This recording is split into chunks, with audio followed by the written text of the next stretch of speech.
Magandang gabi sa inyong lahat. Tayo muli ay naririto sa paanan ng ating Diyos para tayo ay magbulay-bulay ng kanyang salita.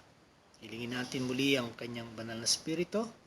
So tayo ay manalangin. Ang aming Diyos, kayo'y kapuri-purit kasamba-samba sa aming kalagitnaan at sa gabing ito aming binibigay sa inyo ang malaya niyong pagpapahayag ng salita.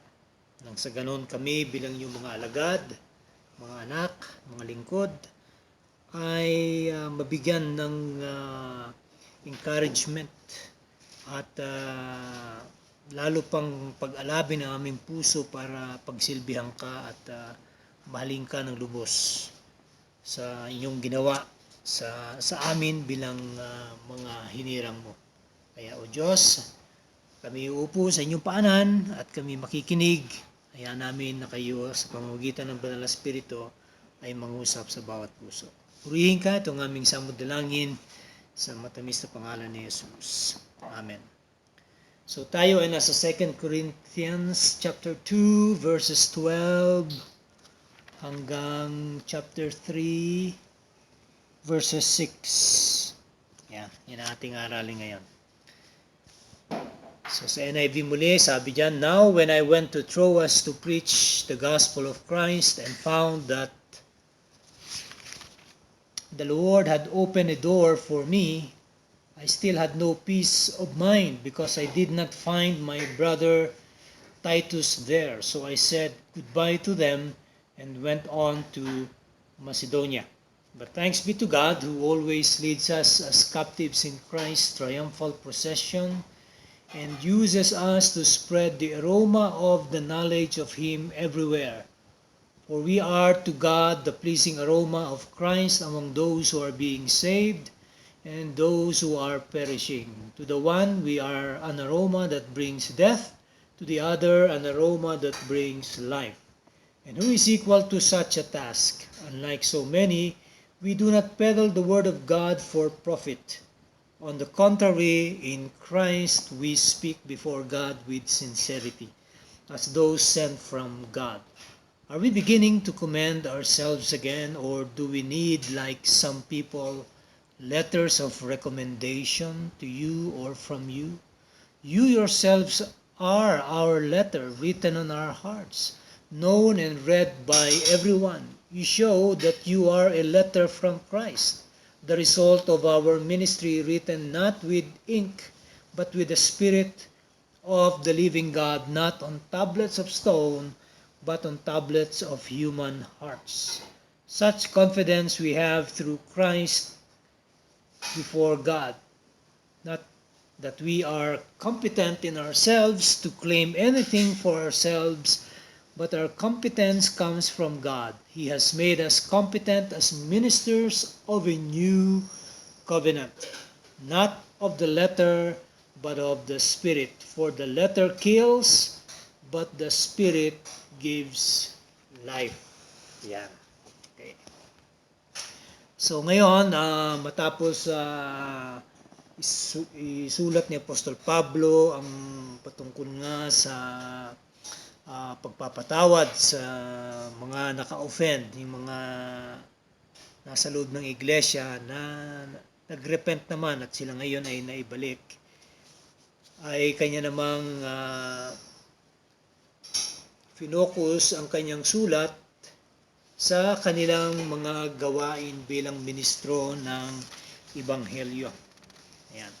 So siya ay nagkwento at sinabi nga niya nung siya ay pumunta sa Troas para ipamahagi ang magandang balita, okay, yung Ebanghelyo ng Panginoong Hesus, dahil nakita niya na parang merong gustong buksan ng Diyos sa lugar na yon. Hindi siya nagkaroon ng peace of mind. Ay hindi natin alam kung ano ang kadahilanan kung bakit wala siyang peace of mind. Maaring isa doon ay yung wala si Titus doon sa lugar na yon. Dahil si Titus ay isang kagaya ni Timothy na kapwa manggagawa ng ating Panginoon sa kanyang ubasan. So, sila ay mga workers in the vineyard of God, gaya ni Apostle Paul. And mataas ang tingin ni Apostle Paul kay Titus bilang isang manggagawa ng Panginoon. Dahil si Titus ang kanyang binigyan ng pagkakatiwala na mag-organisa ng pagkokolekta ng mga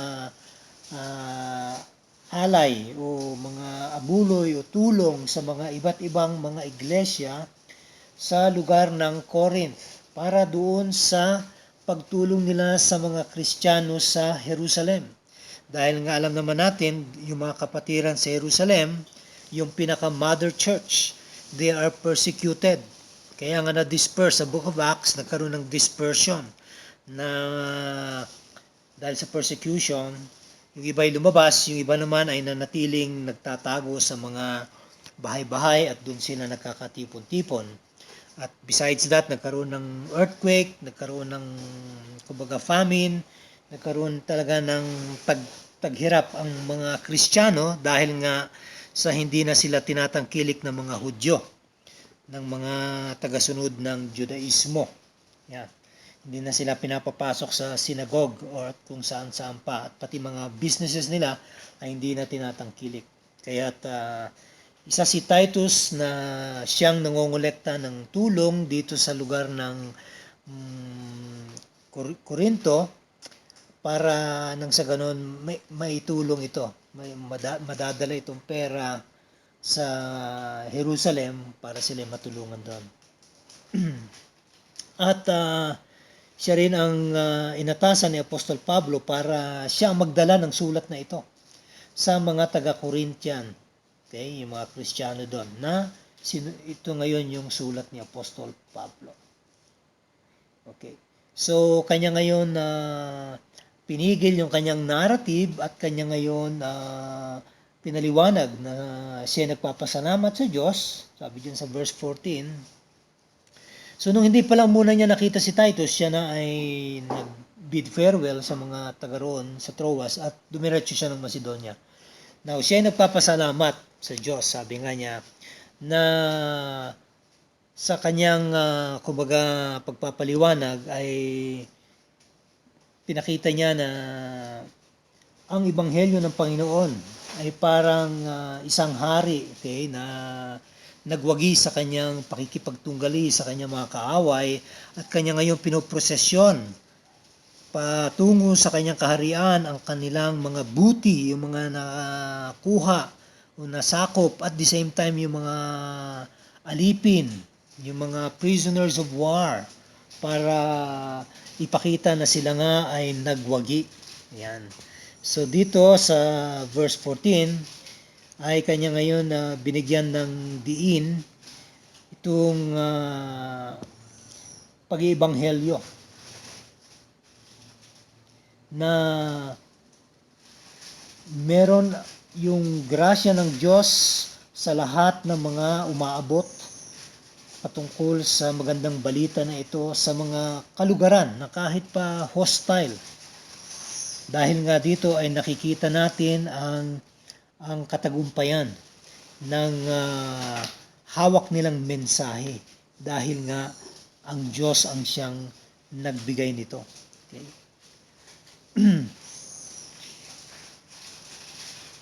So, sabi diyan sa verse 15, for we are to God the pleasing aroma of Christ among those who are being saved and those who are perishing. Ibig sabihin, tayo na mga mangangaral, tayo na mga mananampalataya, tayo na anak ng Diyos.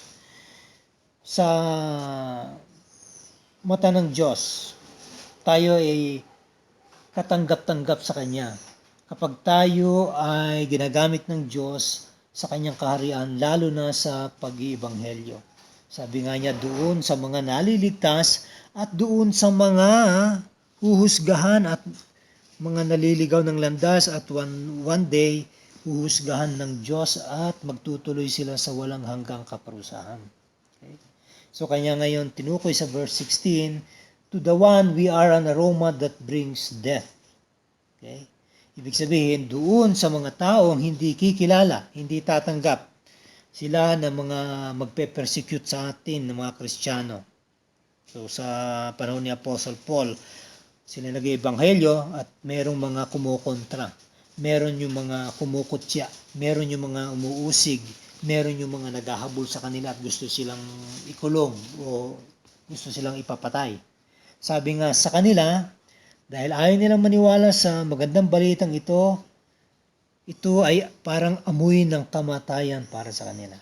At para dun sa mga tatanggap, ito isang pabango. Okay?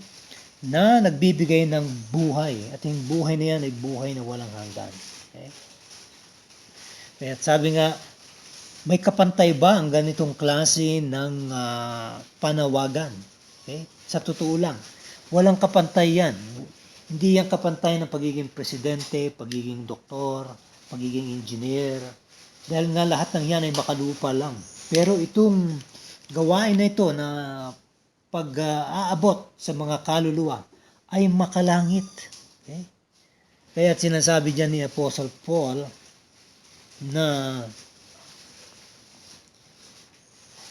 hindi namin ipinamamahagi ang salita ng Diyos para sa sariling pagyaman o pakinabang. Okay? Para sariling profit, para bang binebenta namin ang ebanghelyo. Kaya maling-mali dun, ito yung mga Pentecostal of the Fourth Watch na lumalabas at nag-iebanghelyo.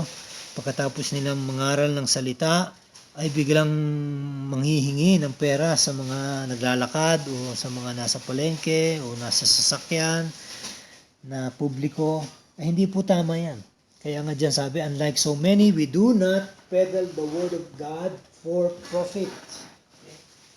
On the contrary, in Christ, we speak before God with sincerity as those sent from God. Gaya ng mga propeta nung lumang tipan, sila ay inatasan ng Diyos na gawin ang isang bagay at usually karamihan dyan ay mga warning of judgment na paparating. At yung mga hindi makikinig ay talagang mararamdaman nila at matitikman nila ang puot at galit ng Diyos.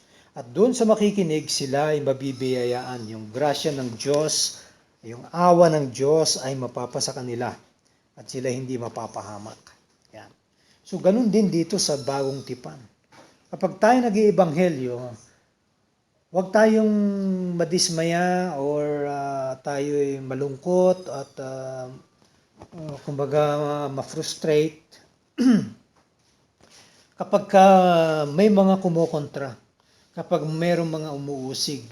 Kasi yan ay tanda na ang hawak mong mensahe, yung ipinamamalita mo, ay hindi sa iyo kundi sa Diyos.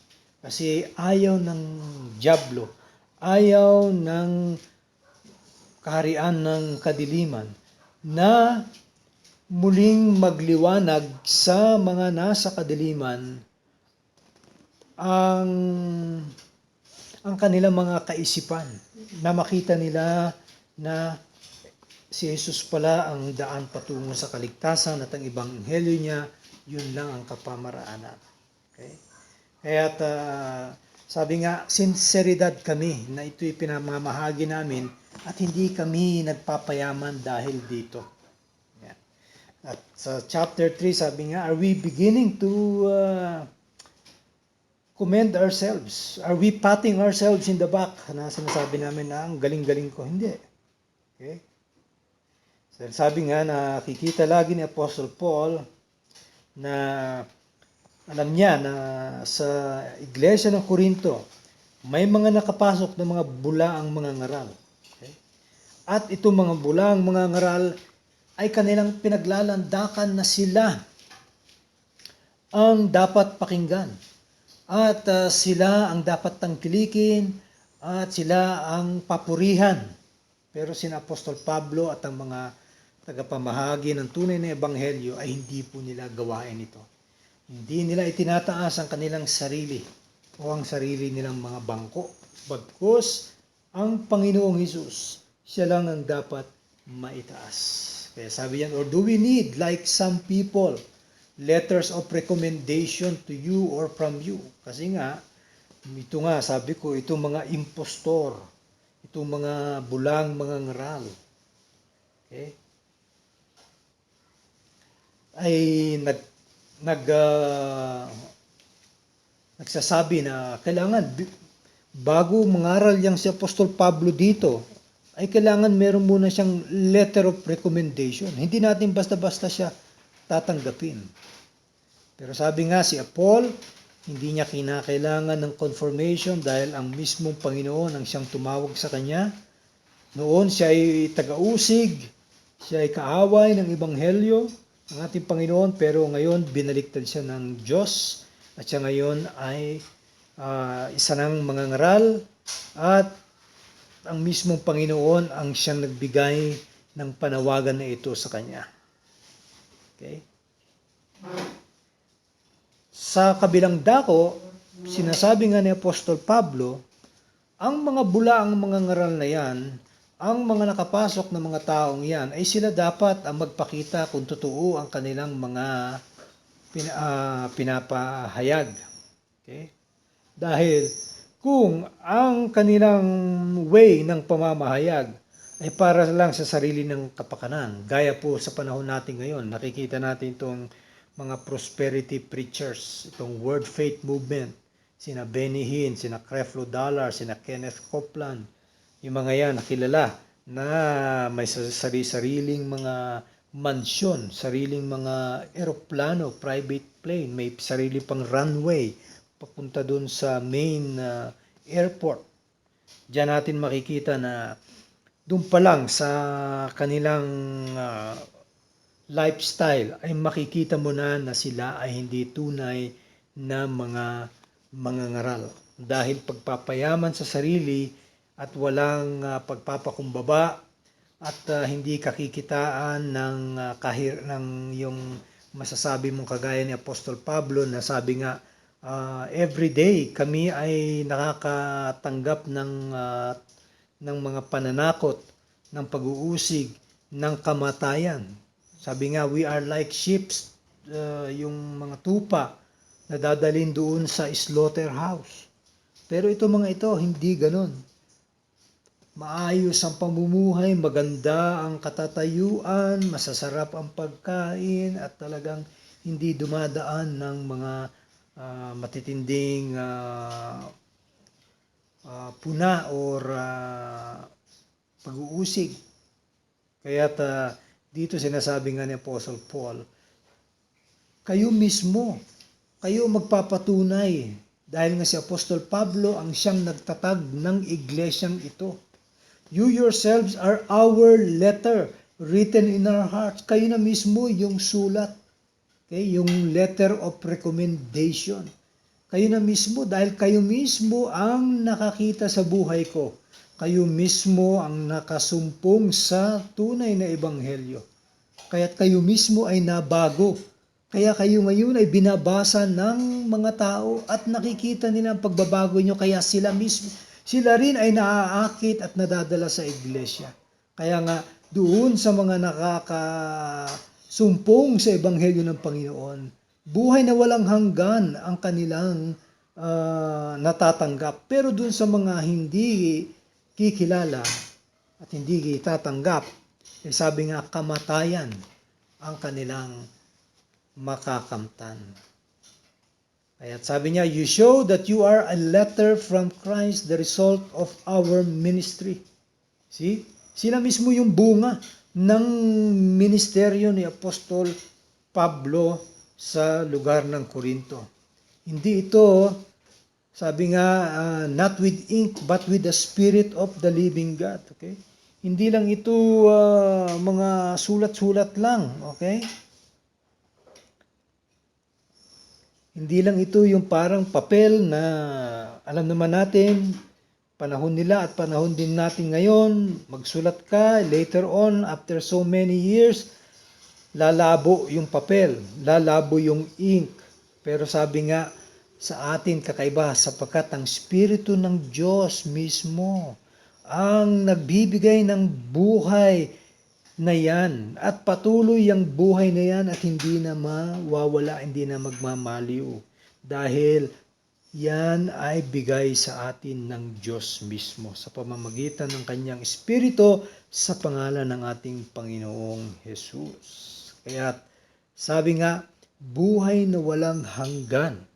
Kaya't ang tanong, ipagpapalit nyo ba yung maikling pananatili nyo dito sa mundo pero kayo nga ay payayamanin ng dyablo? Walang gaanong problema o buhay na walang hanggan na kalakip nito o kadikit nito o kakambal nito ang persekusyon, ang kahirapan, ang pag-uusig at ang kamatayan pa mismo. Sabi nga, ano ang pipiliin ninyo?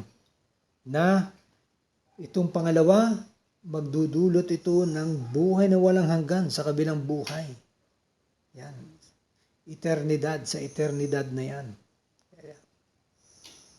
Kaya sabi nga, hindi ito kagaya ng mga nasusulat kahit pa yung mga sabi nga, not on tablets of stone but on tablets of human hearts. So, ito, makikita natin yung tablets of stone, meron itong correlation doon sa batas ni Moises na ito ang kumbaga sinusunod ng mga Israelita at ng mga Hudyo nung panahon din ni Jesus sa Old Testament. Pero sinasabi nga ni Pablo na ngayon dumating na ang bagong tipanan, the new covenant. Okay? Na ngayon ito ay nasusulat na sa mga puso. Ito ang sinasabi sa Jeremiah 31:31. Ito ay isang propesiya ni Jeremiah patungkol sa pagdating ng bagong tipanan, the new covenant through the blood of Christ.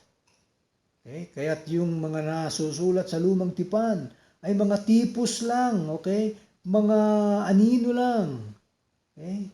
Lahat ng mga yan. Dahil ang realidad ay eto na ang ating Panginoong Jesus. The reality or the true substance, ang tinutukoy ng mga nasusulat sa lumang tipan ay nakatuon sa ating Panginoong Jesus. Dahil siya ang magtataguyod, magpapatupad nitong tinatawag na bagong tipanan or the new covenant. Yan, sa pamamagitan ng kanyang pagsasakripisyo na kanyang buhay sa krus ng Kalbaryo para bayaran ang ating kasalanan at para siya ay mabuhay na maguli pagkatapos ng 3 araw at ipakita na hindi siya hawak ng kamatayan. So, totoo na buhay na walang hanggan ang kanyang binibigay sa mga makakasumpong nito. Kaya ito ang confidence, sabi nga niya, such confidence we have through Christ before God. Not that we are competent in ourselves to claim anything for ourselves, but our competence comes from God. He has made us competent as ministers of a new covenant, not of the letter, but of the Spirit. For the letter kills, but the Spirit gives life. So eto na naman. Sinasabi na hindi namin kinokomment yung sarili namin at hindi namin sinasabing kami ay competent. Bagkus ang Diyos mismo ang siyang tumawag sa amin. Ang Diyos mismo ang siyang nagbigay ng karunungan sa amin para kami ay mangaral. At ito ang aming competence galing sa Diyos dahil siya mismo ang bumaback up sa amin. Okay? Kaya sabi, siya mismo ang nagbigay na kami maging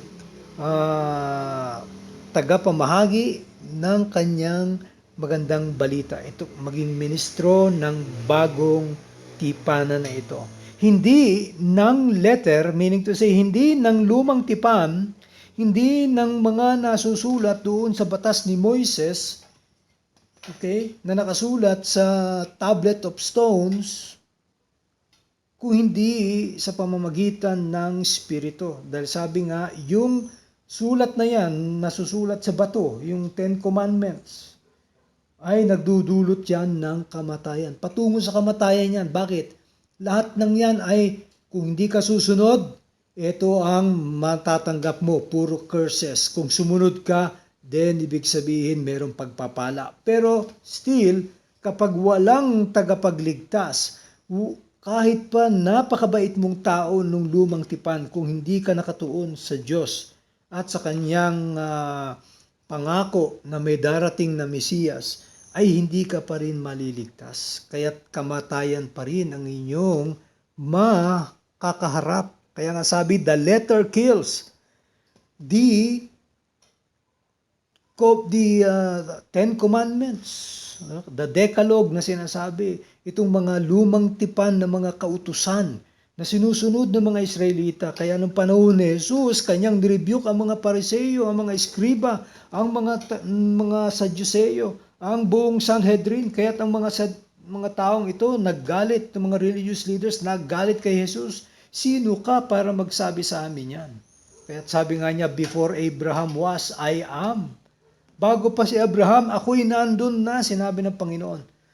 Sabi nga ng mga religious leaders, it took 40 years para matayo itong templong ito, tapos ngayon sasabihin mo ay 3 araw, gigibayin mo, tapos sa 3 araw ay itatayo mong muli. See? Hindi siya naintindihan sapagkat ang tinutukoy niya hindi ang templo doon sa Jerusalem na kumikinang at napakaganda, kundi tinutukoy niya ang kanyang sarili na sinasabi diyan sa Juan chapter 2 na ang tinutukoy niya ang kanyang katawan na kanyang ibubuwis ang kanyang buhay at may 3 araw ay kanyang muling bubuhayin ito. Kaya makikita natin, sabi nga, ang mga na kay Kristo, ang mga nasa bagong tipanan na ito ay merong buhay na walang hanggan sapagkat ang Espiritu ang siya nagagarantiyan nito. Sabi nga, the Spirit gives life. At yan sinasabi yan sa Ephesians chapter 1. Okay? Na ang ating garantiya ay ang Holy Spirit. Sinabi rin dyan sa Gospel ni John. Ang Holy Spirit, siya yung parakletos, siya yung pangako na darating pag-alis ng ating Panginoon. At tunay nga, pumarito ang banal na Espiritu at nanahan sa mga mananampalataya. Kaya't mga kapatid, tayo ay magbunyi, tayo ay magpatuloy, magpalakas tayo sa pamamagitan ng salita ng Diyos dahil sabi nga, the name of the game is perseverance. Hanggang sa kahuli-hulihan, kahit may pandemic tayo ngayon, huwag tayong matakot. Patuloy lang tayo sa ating paninilbihan sa Diyos sapagkat sabi nga, may kalalagyan tayo at the same time, may regalong nakalaan sa atin. May reward pa tayong matatanggap sa Panginoon sa ating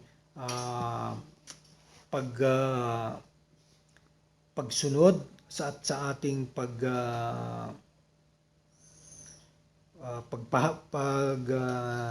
babalita ng kanyang mensaheng ito na ating tatalakayin pa in greater detail sa mga susunod na araw patungkol dito sa bagong tipanan na ito.